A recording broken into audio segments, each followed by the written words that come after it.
Jadi, GPT-56 akhirnya dirilis, dan di video hari ini saya akan menunjukkan demonya, tingkat kecerdasan, dan semua yang perlu Anda ketahui untuk memahami seberapa baik model ini adalah.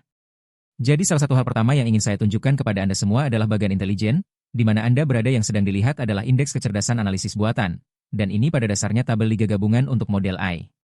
Satu hal yang perlu dipahami adalah bahwa ini sebelumnya tidak tersedia sebelum GPT-56 ada dirilis karena perusahaan-perusahaan ini tidak memiliki akses ke API dan mereka sebenarnya tidak bisa merilis tolok ukur ini dulu. Saat ini, apa yang sebenarnya ditunjukkan kepada kita adalah 9 evaluasi yang berbeda, termasuk nilai PDB, bangku terminal, psiko, ujian terakhir humaniora, dan lainnya yang populer dan dihormati tolok ukur.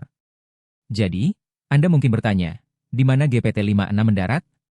Dan cukup jelas, GPT-56 mendarat tepat di belakang Claude Fable 5. Sekarang saya ingin membuat peringatan di sini, karena ada sesuatu yang harus Anda ketahui. Sekadar menyatakan bahwa GPT-56 berada di belakang Claude Fable dalam berbagai kecerdasan tugas tidak berarti model ini kurang mampu, atau bukan model Anda harus menggunakan. Dan begitu Anda memahami alasan saya mengenai hal ini, Anda akan mulai memahami alasannya. Jadi nilai PDB pada dasarnya hanyalah ringkasan dari semuanya. Anggap saja ini sebagai rata-rata dari rata-rata Anda. Jadi jika Anda hanya ingin melihat sekilas dan melihat sekilas di mana modelnya secara keseluruhan, ini sangat berharga. Tapi bagi kalian yang sedikit lebih, saya rasa kalian bisa menjelaskan caranya model benar-benar berfungsi, dan Anda ingin menggunakannya sehari-hari. Mungkin Anda berhasil ingin memahami dengan tepat di mana keunggulannya dan di mana kinerjanya buruk. Dan satu hal yang akan saya katakan adalah saya akan mengungkapkan hal ini, karena ini itu benar. GPT-56 di sebagian besar benchmark jauh lebih murah dibandingkan Claude Fable 5. Jadi meskipun Anda melihat indeks analisis intelijen ini dan Anda berkata, oke, GPT-56 tidak setara, ingatlah bahwa ini lebih tersedia dan jauh lebih terjangkau. Jadi mari kita masuk ke benchmark berikutnya, yang akan mengejutkan Anda, karena yang ini disebut ujian terakhir agen. Dan disinilah kinerja GPT-56 mengungguli Fable 5. Jadi ujian terakhir agen pada dasarnya adalah tolok ukur baru yang menguji apakah agen dapat menyelesaikan sebenarnya pekerjaan profesional daripada sekadar menjawab pertanyaan sulit. Anggap saja seperti ini. Jika Anda ingat ujian terakhir humaniora, yaitu, dapatkah AI menjawab dengan sangat luar biasa pertanyaan ahli yang sulit? Ujian terakhir agen adalah, dapatkah AI mengendalikan komputer dan berhasil menyelesaikannya keseluruhan proyek ahli? Sekarang agen pada dasarnya menerima tugas, akses ke komputer Windows atau Linux yang sebenarnya, file yang relevan, perangkat lunak profesional, dan harus merencanakan pekerjaan secara mandiri, beroperasi perangkat lunak, membuat hasil yang diperlukan, dan memberikan hasil akhir yang benar. Dan tugasnya termasuk memproduksi animasi dalam Adobe After Effects, membuat adegan di dalamnya Unreal Engine, menciptakan model teknik di Siemens NX, dan Anda dapat melihatnya lulus tarifnya luar biasa rendah. Ini mencakup 55 subindustri profesional, 1.500 kumpulan data yang dikumpulkan, dan sedang diperluas. Dan saya tidak ingin membahas terlalu jauh tentang tolok ukur ini, tetapi keseluruhan pertanyaannya tolok ukurnya adalah, dapatkah seorang agen AI, secara umum, menggantikan pekerja terampil berbasis komputer keseluruhan pekerjaan, bukan hanya membantu mereka dengan satu langkah? Saat ini, sebagian besar jawabannya adalah tidak, tetapi lihatlah perilaku agenda di GPT-5.6 Cell. Jika kita melihat skor dari model ini, dan bukan hanya skornya, namun juga biayanya, kita bisa lihat bahwa pada ujian terakhir agen, GPT-56 Sol jauh lebih baik dari apapun yang kami miliki terlihat sebelumnya. Dan ini berlaku untuk berbagai model. Sekarang, tentu saja, di beberapa area, bisa dibilang, Claude Fable 5 lebih baik, tapi teman-teman, kami punya untuk memperhatikan apa yang penting di sini. Lihatlah biaya API dalam dolar AS masalahnya tidak masuk akal jika harganya sangat mahal. Apa gunanya menggunakan model di mana batas reset mingguan Anda akan hilang setelahnya 3 petunjuknya? Apakah Anda akan menggunakan model itu? Aku tahu aku tidak. Namun model yang sangat cerdas dan efisien yang memungkinkan Anda menyelesaikan banyak pekerjaan. Sepertinya hal itu bisa saya dapatkan, dan disinilah keunggulan GPT-56 Sol. Mereka pasti melakukan banyak pekerjaan untuk membuat model ini lebih agen. Jadi jika Anda bertanya-tanya di mana GPT-56 Sol unggul, ini pada dasarnya menunjukkannya kepada Anda bahwa dalam tugas-tugas agenik ini, tidak hanya lebih hemat biaya, namun juga lebih tangguh dalam menyelesaikannya tugas-tugas itu. Jadi kita dapat melihat bahwa GPT-56 Sol cukup luar biasa dalam hal ini. Jadi pahamilah bahwa ini bukan sekadar model yang cerdas, namun juga hemat biaya. Tolok ukur lain yang ingin saya lihat adalah SWE yang dalam. Sekali lagi, ini adalah area spesifik di mana GPT-56 Sol benar-benar unggul. Kebanyakan orang akan melewatkan hal ini karena mereka akan melihat ke seluruh papan dan berkata, oh, Anthropic adalah perusahaan, yaitu perusahaan yang paling agen, yang mempunyai paling banyak pengetahuan coding, dan mereka akan jauh melampauinya. Namun, hal tersebut tidak berlaku di SW dalam. Ketika kita melihat ini, kita dapat melihat bahwa GPT-56 Sol sebenarnya melebihi 73% dan itu membuat banyak perbedaan. Soalnya, SW yang dalam adalah tolok ukur agen pengkodean yang sulit. Daripada meminta model untuk menulis satu fungsi kecil, model tersebut memberikan repositori perangkat lunak yang sebenarnya dan mengharapkannya menjelajahi basis kode yang asing, memahami pencarian teknik yang rumit, mengedit banyak file, menjalankan pengujian dan mendebuk kegagalan, serta menyelesaikan tugas panjang secara mandiri. Ini berisi 113 tugas asli di 91 repositori dan 5 bahasa pemrograman. Setiap model ditempatkan di dalam pengaturan agen mini SW yang sama, menjadikan perbandingan ini satu yang terbaik, oke? Dan tugas tersebut ditulis khusus untuk tolok ukur pengurangan kontaminasi. Jadi ketika Anda melihat hasil ini, Anda dapat memahami bahwa mereka pada dasarnya menyelesaikan 73% dari hasil tersebut pertanyaan sulit dengan tingkat akurasi yang tinggi. Saya mungkin bertanya-tanya, mengapa saya tidak melihat tolok ukur pengkodean lainnya?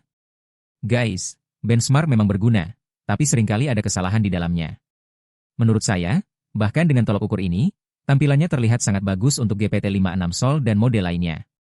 Namun, selalu lakukan pengujian sendiri karena terkadang Anda harus memahami tolok ukurnya mungkin terjadi di dunia nyata. Itu mungkin menceritakan kisah yang berbeda. Dan satu hal terakhir yang akan saya tambahkan sebelum kita melanjutkan adalah ketika kita melihat GPT-56 Sol, lihatlah dengan biaya rata-rata dalam kaitannya dengan apa yang diperlukan untuk mencapai tingkat kecerdasan tersebut. Kami mendapat $8,40 versus Claude Fable 5 seharga 21 sen. Maksud saya $21,63. Itu kira-kira tingkat kecerdasannya sama, tetapi 3 kali lebih murah. Saya tahu persis mana yang akan saya pilih. Sekarang untuk melanjutkan video ini, yang ingin saya tunjukkan kepada kalian adalah beberapa klip dari pembukaan memperhatikan orang-orang nyata yang menyelesaikan pekerjaan dengan GPT 5.6. Saya akan membiarkan video ini diputar karena sangat menarik. Misalnya, seperti yang pertama ini, di mana ada seorang ahli matematika yang menyelesaikan penyelesaian yang sebelumnya tidak dapat diselesaikan soal matematika dengan GPT 5.6, ini salah satu soal yang benar-benar gila. Biasanya ketika saya terjebak dengan soal matematika, saya hanya ingin berhenti sejenak dan menyelesaikannya santai lalu aku pergi ke taman. Aku benar-benar tenggelam dalam pikiranku sendiri. Dan begitu saya kembali, saya hanya menjalankan codes untuk melakukan semua eksplorasi dan semua hal teknis ini hal-hal yang jika tidak maka akan memakan waktu berminggu-minggu. Saya ingat mengerjakan kode komputer ketika saya berusia sekitar 5 tahun, saya kira. Saya hampir tidak ingat saat saya tidak bisa membuat kode, hal itu selalu ada dalam darah saya. Kami telah mengerjakan pertanyaan yang sangat sulit tentang aljabar selama 3 tahun terakhir permukaan, kami mencoba hal-hal pemrograman, mencoba pendekatan pena dan kertas. Kami mencoba model sebelumnya, tidak ada yang berfungsi dengan baik. Saya memutuskan, oke, saya akan mencoba codes 5.6 yang baru. Codes dapat menghasilkan sebuah ide yang benar-benar baru dan membantu kami menyangkal dugaan yang ingin kami buktikan selama 3 tahun ini. 14.5 sebenarnya lebih besar dari 8.3. Jadi ternyata dugaan itu pada dasarnya salah. Oh, saya sangat gembira dengan penemuan ini. Tapi itu sebabnya kami memutuskan, kan? Kami sedang menelepon. 5.6, ini terasa wajar karena Anda menyiapkan tugas dan model dapat mengenalinya bahwa ada banyak perhitungan yang terjadi. Jadi ia harus memunculkan subagen secara otomatis tanpa saya memintanya. Saya melihat bahwa semua alat AI ini dimaksudkan untuk memberdayakan masyarakat. Sekarang saya bisa fokus pada apa yang paling saya sukai, jadi ide-ide sulit dalam matematika tetap bersama keluarga saya, dengan anak-anakku dan memotong rumput. Jika Anda memiliki keberanian untuk mencoba sesuatu yang sangat besar, Anda tidak akan takut banyaknya komputasi karena Anda akan dapat mengaturnya dengan model. Dan saya pikir kita akan mendapatkan banyak kesenangan dan banyak penemuan baru dalam perjalanannya. Pertanyaan? Dan kami juga memiliki contoh rata-rata di mana, Anda tahu, Anda benar-benar dapat mulai berkreasi menjalankan bisnis dengan GPT 5.6, hanya menunjukkan kepada Anda bahwa satu-satunya batasan hanyalah imajinasi Anda. Buat pelacak sel dan garis waktu dengan tenggat waktu dan kontak khusus pengecer untuk bumbu labu kami mengajukan. 3 Wishes adalah sereal sarapan bebas yang lebih baik. Ini lebih tinggi proteinnya, lebih rendah gulanya, bebas gluten. Dan inspirasinya datang dari rumah kami sendiri dan keluarga kami sendiri. Yang ini sebenarnya tidak saya buat, tapi saya memikirkan rasanya. Namanya permen kapas. Saya tidak mencoba untuk mempermalukan diri saya sendiri secara pribadi, favorit saya. Kami adalah tim sejati dalam semua hal yang kami lakukan. Tapi hanya 2 orang yang bisa melakukannya. Saat Anda tumbuh dan merek menjadi lebih besar, kesalahan menjadi semakin berbobot. Di masa lalu, ada begitu banyak ide teknologi. Namun saya selalu berkata, saya tidak bisa melakukannya, saya memerlukan salah satu pendiri teknis. Codes adalah salah satu pendiri teknis tersebut.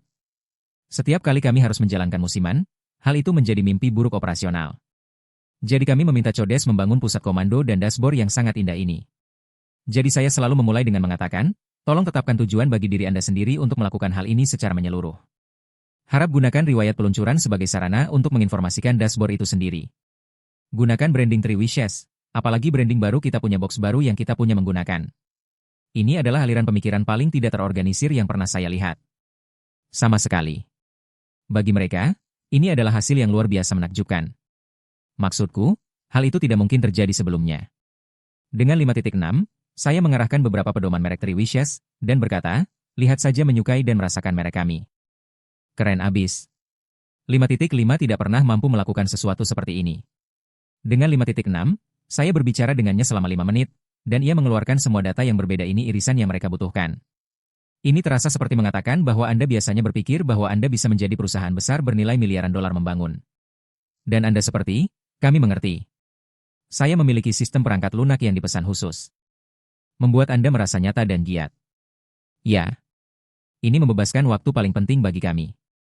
Saya dapat memilih kemana saya akan pergi, apakah membangun merek atau menghabiskan waktu bersama saya anak-anak. Dan bagi saya, itu adalah saat yang tidak akan pernah saya kembalikan lagi. Dan itu sangat menarik. Rasanya seperti Anda memberi kami sedikit sayap. Contoh lain yang sangat saya sukai adalah Hiroki, seorang petani brokoli yang menjalankan pertaniannya dengan GPT 5.6. Kebanyakan orang tidak menyadari bahwa ketika Anda sekarang memiliki akses ke dunia, pada dasarnya Anda tahu kecerdasan paling cerdas, secara harfiah di ujung jari Anda dapat melakukan lebih dari yang Anda lakukan berpikir mampu. Pada dasarnya, apa yang ingin saya tunjukkan kepada Anda melalui klip pembuka ini adalah bahwa Anda sebenarnya ingin melampaui batas ketika meminta AI untuk melakukan sesuatu. Saya tidak mengatakan Anda akan mendarat di bulan, tetapi yang saya katakan adalah hal itu yang dulunya berada di luar jangkauan rata-rata orang, sekarang sudah tidak ada lagi. Kecerdasan yang ada di ujung jari Anda bukanlah sesuatu yang harus disia-siakan. Ini adalah sesuatu yang membuat Anda penasaran dan harus Anda jelajahi. Mungkin ada sesuatu di luar sana yang dapat Anda lakukan namun belum Anda manfaatkan. Dan dalam contoh ini, kita melihat Hiroki menggunakan ini untuk menjalankan pertaniannya dengan lebih efisien dengan GPT 5.6. Saat ini saya sedang bekerja di ladang brokoli, dan sulit mengetahui di mana saya pernah bekerja. Jadi saya ingin membangun sistem untuk memetakan batasan tersebut secara digital. Ketika saya pertama kali datang ke Hokkaido, itu sangat sulit karena saya tidak tahu cara mengemudi traktor atau menanam sayuran sama sekali. Saya bukan seorang insinyur, tapi saya menggunakan codes untuk membuat segalanya lebih efisien. Saya biasa menggulung vinil secara manual di sisi rumah kaca untuk ventilasi. Namun dengan codes, saya dapat mengotomatiskan proses tersebut dengan memasang motor listrik. Saya membangun sistem di mana saya dapat mengontrol motor listrik naik dan turun dari mana saja selama saya memiliki koneksi internet. Dengan model lama, perubahan dan pemberian terus-menerus dilakukan berulang-ulang instruksi. Namun dengan model baru, codes membaca database saya dari satu prompt dan menggunakan berbagai alat dengan sendirinya. Bahkan tanpa saya terus-menerus memeriksa atau mengelolanya, ia berhasil mencapai final tujuan dan mengeksekusinya. Ini hanyalah perubahan yang sulit dipercaya. Mampu membangun sistem sendiri yang benar-benar berfungsi di lapangan, memberi saya hal ini rasa heran. Seperti, wah, apa ini? Rasanya seperti saya sedang menyaksikan keajaiban terjadi. Kokoknya keras sekali, kami tidak bisa melewati wawancaranya. Bagaimana cara membuat ayam tenang? Sekarang setelah Anda melihat klip Hiroki itu, mari kita bahas beberapa hal saya menemukan di Twitter yang sebenarnya merupakan kasus penggunaan komunitas yang menurut saya sangat keren. Jadi salah satu yang ada di sini pada dasarnya adalah video berkecepatan 2 kali lipat yang digunakan komputer ini agen. Dan ini adalah GPT-Sol. Sekarang salah satu hal yang akan Anda sadari adalah bahwa hal ini bergerak sangat cepat. Dan saya rasa sebagian besar orang akan melewatkan pentingnya peristiwa ini. Dan alasan saya mengatakan demikian adalah karena kebanyakan orang tidak menyadari bahwa saat ini kita mempunyainya kecerdasan yang benar, namun kita tidak mempunyai kecerdasan yang super cepat. Apa maksudku lebih baik? Ya, kebanyakan orang tidak menyadari bahwa model udara yang kita miliki saat ini, memang demikian bicaralah dengan kami, ini sangat lambat dibandingkan dengan apa yang tersedia saat ini di luar sana. Kecepatan yang Anda lihat saat ini bukan versi standar GPT 5.6. Ini adalah versi khusus. Ini sebenarnya disebut mode cepat dan siapapun yang memiliki GPT 5.6 Ultra dalam mode cepat pada dasarnya dapat melakukan ini. Ini bukan MCP. Ini pada dasarnya hanya menjalankan ini dengan token per detik yang lebih tinggi. Tentu saja, ini berarti Anda menjalankan penggunaan Anda dengan sangat cepat, tetapi bayangkan saja AI yang bisa berjalan, entahlah, katakanlah 10 kali lebih cepat dari sekarang, tapi kamu memiliki akses terhadap kecerdasan yang tidak terkekang dan belum dimanfaatkan.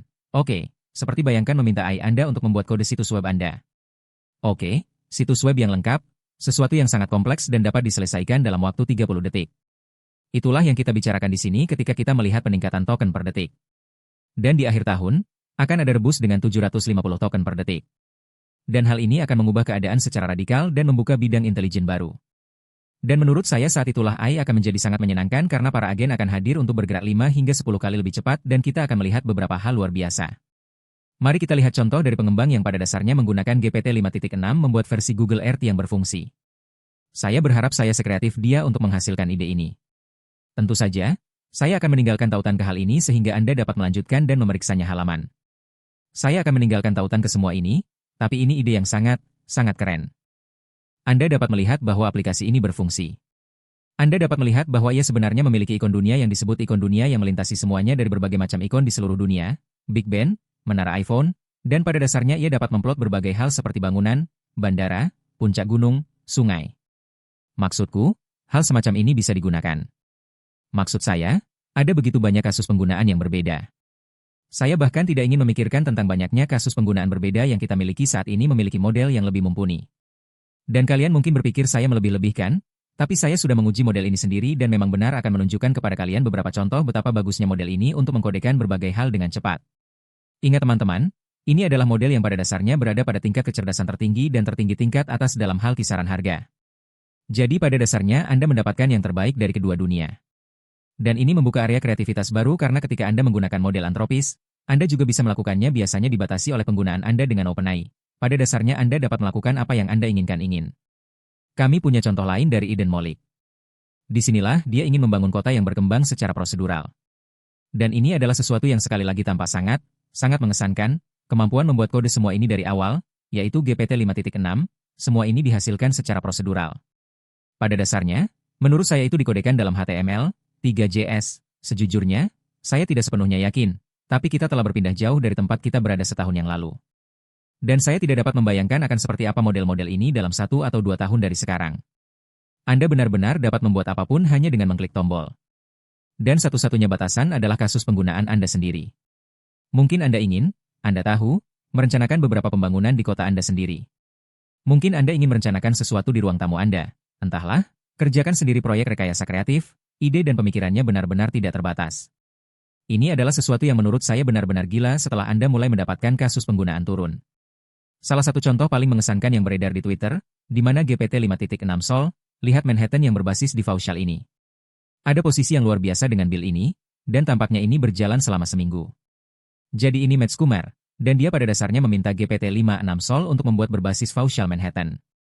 Sekarang, saya yakin dia menggunakan mode sasaran di GPT 5.6. Dan jika Anda tidak tahu apa itu adalah mode di mana Anda bertanya pada AI untuk keluar dan mencapai suatu tujuan, dan itu benar-benar tidak akan berhenti sampai satu tujuan tertentu itu selesai. Dan dalam kasus ini, pembuatannya diperkirakan membutuhkan waktu seminggu penuh, namun dengan tingkat detail yang tinggi. Saya sepenuhnya mengerti alasannya. Dan seperti yang saya katakan, teman-teman, ini hanyalah permulaan. Model perbatasan yang lebih besar akan segera hadir, dan Anda akan dapat melakukan hal yang lebih gila lagi proyek.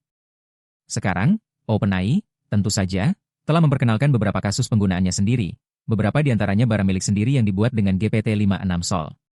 Dan sebentar lagi, saya akan menunjukkan kepada Anda seperti apa tampilannya dan bagaimana Anda dapat mengaksesnya mereka, karena mereka membantu Anda dalam hal kreativitas Anda. Jika Anda ingin sekreatif beberapa orang yang Anda lihat saat ini di sini. Jadi di halaman OpenAI, salah satu hal yang menurut saya sangat keren adalah mereka datang melintasi hal-hal ini di sini, yang pada dasarnya menunjukkan lompatan maju dalam desain. Dan ini menunjukkan bahwa kemampuan front-end mengubah permintaan menjadi bahasa alami menjadi penjelasan dan visualisasi yang halus dan interaktif dalam obrolan GPT. Jadi ini adalah sesuatu yang menurut saya sangat keren. Misalnya, di sini, Anda dapat melihat bahwa ini adalah spirograph interaktif yang menjelaskan caranya itu berhasil. Ini adalah sesuatu yang menurut saya sangat keren. Dan ini adalah sesuatu yang perlu Anda pahami, karena inilah konsepnya UI generatif.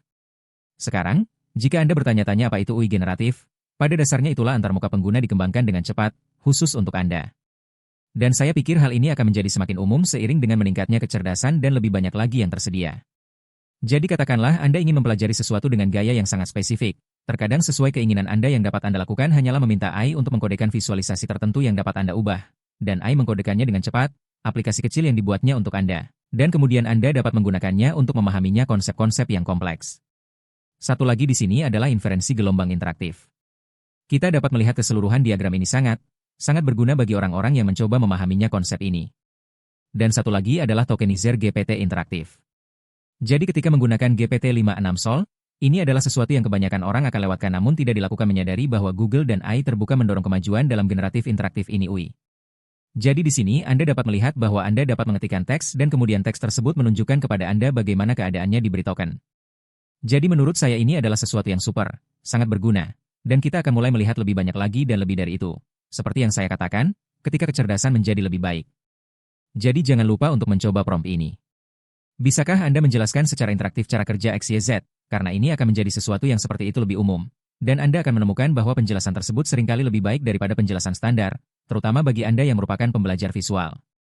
Hal lain yang dapat kita lihat adalah mereka mengatakan bahwa GPT 5.6 menghadirkan perubahan bertahap dalam desain penilaian hanya dengan arahan tingkat tinggi dari ciri-ciri GPT 5.6 berselera tinggi, ergonomis, dan fungsional antarmuka, dan kemampuan penggunaan komputasi yang lebih kuat yang memeriksa dan menyempurnakan hasil yang diberikan, tidak hanya menghasilkan kode. Jadi pada dasarnya hal itu dapat mengubah sentuhan akhir tersebut. Dan disinilah kita mendapatkan 5 demo berbeda yang menunjukkan betapa hebatnya hal itu. Nomor 1 adalah angin asin, yang pada dasarnya adalah tempat Anda membaca angin, memasang gerbang, dan mengejar garis yang lebih cepat melintasi matahari dan laut. Jadi ini adalah game yang sepenuhnya dikodekan oleh GPT-5.6 Sol. Dan ingat teman-teman, ini adalah hal yang dapat Anda lanjutkan dan kodekan sendiri. Saya tidak yakin persis hal-hal apa yang ingin Anda lakukan dan kodekan sendiri, tetapi Anda sudah melakukannya untuk memahami alasan mereka mencoba menampilkan kemampuan ini karena ada banyak sekali hal yang harus dikerjakan agar sebuah game tidak ada bug, tidak konsisten crash, dan berfungsi dengan sangat efektif. Ini bukan satu-satunya. Ada permainan kekosongan kecil. Di sini Anda dapat melihat ini adalah sebuah permainan itu cukup lokal. Permainan rongga kecil yang memungkinkan Anda menyedot kubus. Maksudku, ini sekali lagi tidak seperti game indie. Tapi ini adalah sesuatu yang menurutku Anda bisa menyebut sesuatu yang sangat menyenangkan. Tergantung pada jenis hal yang Anda inginkan untuk melakukan. Dan seperti yang saya bilang guys, tentu saja ini tergantung kreativitas kalian. Apa yang ingin saya katakan adalah disinilah Anda dapat melihat bahwa kreativitas adalah satu-satunya batasan Anda. Dan ketika Anda mulai menyadari bahwa oke, mungkin saya bisa melakukan banyak hal lebih banyak dengan hal ini daripada yang saya kira pada awalnya. Mungkin saya bisa membuat kode visualisasi untuk ini atau itu. Mungkin saya bisa membuat kode aplikasi web agar saya dapat memainkan game tertentu yang akan membantu saya memahaminya lebih banyak konsep. Hal-hal inilah yang membuat Anda menyadari betapa gilanya AI. Ini bukanlah keseluruhan perusahaan yang membangun keseluruhan permainan ini.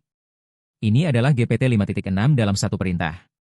Jadi ketika kita benar-benar melihat situs web di sini, ada sesuatu yang bisa kita lihat ini adalah desain ujung depan yang benar-benar memiliki selera untuk waktu yang lama sehingga kita terjebak dengan situs web yang dihasilkan AI dan harus menggunakan semua cara yang tidak masuk akal untuk mengetahuinya bagaimana membuat situs web benar-benar terlihat bagus.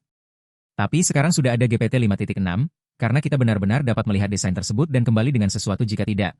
Anda mulai menyadari bahwa ia benar-benar memahami dengan tepat apa yang dihasilkannya. Oleh karena itu, dapat menghasilkan sesuatu yang lebih koheren. Dan ini adalah sesuatu yang menurut saya, ketika Anda menggunakan model, itu adalah sesuatu itu halus, tapi itu sesuatu yang berguna karena, misalnya, presentasi seperti ini, kamu akan mulai menyadari bahwa, oke, mungkin aku tidak perlu melanjutkan dan lakukan 3 ulasan. Mungkin saya hanya perlu melakukan 1 review sebelum menyetujuinya. Jadi ini adalah sesuatu yang menurut saya sangat keren. Sekarang, salah satu pertanyaan besar yang mungkin Anda miliki adalah, oke, saya mengerti GPT 5.6 memang benar, tapi sebenarnya apa yang membuatnya begitu bagus? Dan apakah ini lebih baik daripada Fable? Jadi pada dasarnya yang saya lakukan adalah mengumpulkan beberapa pendapat dari orang-orang yang telah melakukan pengujian model ini selama berbulan-bulan. Saya bisa memberikan pendapat saya kepada kalian dari pengujian terakhir, 12 jam. Tapi sejujurnya, itu tidak cukup mendalam bagi orang-orang yang telah mengujinya awal yang memiliki akses AI terbuka eksklusif. Dan mereka yang menjalaninya selama 2 bulan tentu harus mengatakan sesuatu. Jadi orang ini, Matt Kumar, pada dasarnya sudah memiliki GPT 5.6 sejak 27 Mei, oke? Dan selama 2 minggu pertama, dia mengatakan model ini sangat mengesankan. Namun keunggulannya adalah Claude Fable lebih baik daripada GPT 5.6 dalam beberapa hal. Tolok ukurnya mungkin terlihat dekat, tetapi ternyata Fable memiliki bau model yang besar. GPT 5.6 terasa seperti model yang lebih kecil yang memiliki pembelajaran penguatan, sehingga membuatnya muncul sangat baik dan perbedaan yang muncul saat Anda melampaui pekerjaan pengkodean normal. Dan rupanya hal itu juga muncul dalam kepercayaan. Sekarang, dia mengatakan bahwa GPT 5.6 untuk melakukan pekerjaan ambisius, Anda mungkin perlu sedikit mengarahkannya. Namun dengan Fable, Anda cukup berlangganan tujuan akhir 1 kali dan tujuan tersebut akan sampai di sana sepenuhnya mandiri. Sekarang dia menambahkan bahwa GPT 5.6 mengalahkan Fable dalam beberapa hal penting. Anda tahu antarmukanya, kemauan untuk melakukan pekerjaan keamanan. Sekarang auditor keamanannya adalah orang kedua yang memberi nasihat. Tapi selain itu, dia mengambil Fable. Contoh lain dari Nate Herc sebenarnya mengatakan bahwa Fable adalah manajer dan jiwa bisa menjadi pekerja. Dan ada banyak kasus berbeda di mana Fable menolak menjawab dan jiwa dapat turun tangan dengan cepat dan menghasilkan jawaban yang sangat-sangat efektif. Jadi ini adalah sesuatu yang saya ingin kalian pahami. Keduanya pada dasarnya menunjukkan fakta bahwa GPT 5.6 Sol sangat bagus dan sangat efisien dalam hal token, tetapi rasanya seperti model yang kurang mumpuni. Sekarang, saya bukan seorang fanboy AI terbuka, tapi pada dasarnya saya ingin membuat kasus ini. Mengapa orang tidak mengingat fakta bahwa rilis model pada dasarnya adalah bagian dari model keluarga? Dan jika kita melihat keluarga model, kita dapat melihat bahwa ada dua keluarga model yang berbeda keluarga teladan. Dan saya pikir orang-orang melakukan kesalahan. Jadi ketika Anda melihat baris paling atas, Anda melihat Opus 4.6, diikuti oleh Opus 4.7 dan itu diikuti oleh karya 4.8. Lalu apa yang kita miliki? Kita memiliki lompatan model besar menuju Fable 5. Sekarang lihat seri GPT, GPT 5.4, GPT 5.5, GPT 5.6, dan mengapa sekarang kita membandingkannya 5.6 ke Fable 5, yang, seperti pendapat Anda, merupakan langkah perubahan menyeluruh berikutnya kecerdasan dan keandalan. Jadi saya berpendapat bahwa GPT 5.6, tentu saja, mungkin harus dibandingkan dengan Opus 4.8 karena saya tidak yakin OpenAI memutuskan untuk melatih model yang sepenuhnya baru. Mereka tampaknya duduk di sini selama berbulan-bulan. Jadi ujian sebenarnya untuk OpenAI adalah melihat GPT-6 versus Fable 5 dan menurut saya, ini sepertinya perbandingan yang tidak adil. Jadi ketika Anda melihat Opus 4.8 dan Opus dan GPT 5.6, gambarannya mulai berubah. Membandingkan tingkatan model tersebut, GPT 5.6 sepenuhnya mengalahkan Opus 4.8. Oleh karena itu, menurut saya GPT 5.6 sangat bagus untuk apa yang akan didapatkan kebanyakan orang. Kebanyakan orang tidak akan membutuhkan kecerdasan yang ditawarkan Fable, tapi bagaimanapun juga, saya akan menyukainya untuk mengetahui pendapat Anda tentang tujuan penggunaan ini, dan apakah Anda menikmati videonya. Sampai jumpa di kesempatan berikutnya. Sekarang satu pembaruan terakhir yang ingin saya bicarakan adalah sesuatu yang kebanyakan orang akan lewatkan karena itu tidak ada di halaman depan dan itu bukan patokan yang gila. Ini obrolan GPT untuk bekerja. Jadi hal yang mereka rilis ini, menurut saya, mungkin akan memiliki dampak paling besar dalam hal kegunaan sebenarnya. Pada dasarnya, ini adalah agen dalam obrolan GPT yang membantu Anda melakukan tugas-tugas yang lebih ambisius aplikasi dan alur kerja Anda untuk menghasilkan materi jadi seperti slide, dokumen, aplikasi web, dan mengerjakan proyek kompleks selama berjam-jam dengan memecahnya menjadi langkah-langkah kecil dan menyelesaikannya mereka secara mandiri. Jadi intinya, ini pada dasarnya adalah codes, tetapi untuk pekerjaan, atau seperti yang mungkin dilakukan sebagian dari Anda maklum, ini semacam rekan kerja Claude, tapi untuk ngobrol GPT. Jadi ini adalah sesuatu yang pada dasarnya adalah agen pengkodean untuk pengembang. Banyak orang sekarang menggunakannya untuk pekerjaan di luar pengembangan perangkat lunak. Dan apa yang akan saya lakukan serta jika Anda ingin memulainya? Saya akan meninggalkan tautan ke tutorial codes saya di mana saya menunjukkan cara menggunakan codes untuk pekerjaan sehari-hari. Karena banyak orang akan melihat codes berkata, saya tidak mengambil sudut pandang dalam menggunakannya, tapi percaya saya, itu sangat mudah digunakan. Tentu saja, saya memiliki tutorial terbaru mengenai hal ini, tetapi pada dasarnya ngobrol GPT untuk bekerja hanyalah versi GPT 5.6 yang dioptimalkan dengan solid tertanam di dalamnya. Dan saya berpendapat bahwa jika Anda ingin melakukan ini, unduh aplikasi codes karena pada dasarnya yang terjadi adalah ketika Anda menggunakan versi desktop. Disitulah tempatnya Anda akan mendapatkan pengalaman obrolan GPT yang paling komprehensif untuk bekerja karena Anda dapat bekerja dengan file yang ada di komputer Anda. Dan hal ini menghasilkan efisiensi yang jauh lebih besar dalam hal kemampuan bekerja dengan lancar. Jadi, menurut saya kebanyakan orang tidak menyadari betapa gilanya obrolan GPT didapat. Dan menurut saya, jangan lupa untuk melihat suara langsungnya karena ini luar biasa dan paling banyak orang bahkan tidak akan mengujinya. Oleh karena itu, jika kalian menikmati video hari ini, semoga saja menjadi hal yang super duper bagus. Dan jika Anda memiliki pertanyaan tentang GPT 5.6 Sol, saya ingin mengetahui pendapat Anda dan perasaan